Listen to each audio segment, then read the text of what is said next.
6 Minutes. I'm Donna O'Donnell. Tonight, the hard work of the U.S. and the Soviet Union will be put to the test as the Apollo-Soyuz mission will be completed. In the meantime, I'm here with NASA official and engineer, Barbara Nelson.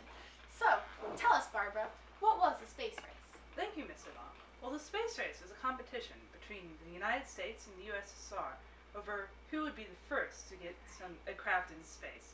It was really a competition between all of their ideals as well, between capitalism and communism, trying to prove who's better. We all know who. Yeah, we all. All right. Well, originally the Russians were first with their launch of Sputnik 1, first satellite ever.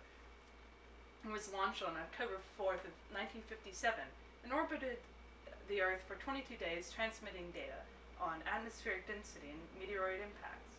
It eventually re-entered the atmosphere 3 months later on January 4th of 1958 and burned up on re-entry. Well, my favorite is Apollo 11. Tell us about Apollo 11. Well, Apollo 11, as we all know, was the mission to the moon by us Americans. We were the first to ever land on the moon. Right. The mission, the Apollo 11 spacecraft was launched on July 16th of 1969 and landed on the moon's surface 4 days later. In the early hours of July 21st, Commander Neil Armstrong stepped down off the spacecraft onto the moon's surface and uttered his famous lines. I remember what those were. One small step for man, one giant leap for mankind. Great day. Well, tell us about tonight's mission. Well, tonight's mission is the Apollo-Soyuz mission, which is going to be a collaborative mission between the Americans and the Russians. We've launched separate modules in the past few days, and tonight we will exchange a historic handshake when they dock and a commemorative plaque. Wow. So, you say when they dock, how are they going to dock? Well, well, of course, because being two very separate spacecrafts developed by separate nations, they had to develop a specific docking mechanism between the two crafts that would allow them to dock together and open up an airlock between them. Wow, that is something special. Alright, it's, well, tonight's mission is supposed to display an end to the enmity between the two nations, but somehow I think we'll still be in a race. Alright, well, thank you, Barbara Nelson.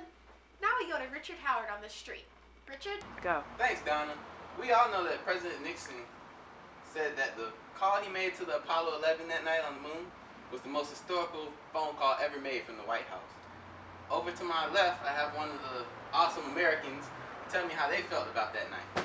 Well, I thought that was my proudest moment ever of being American when our American flag flew on the moon. Go America! Thanks. Now back to you, Donna. That's just swell. Thanks, Richard.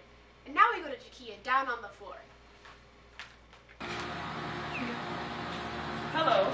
Well, the government did many things, such as passing the National Defense Education Act of 1958, which increased funding for all educational institutions from childhood education to the postgraduate level, as well as creating NASA, which stands for National Aeronautics and Space Agency. Congress also tripled funding for the National Space Foundation to support basic research and promote science. That's all we have for tonight. Thanks for tuning in.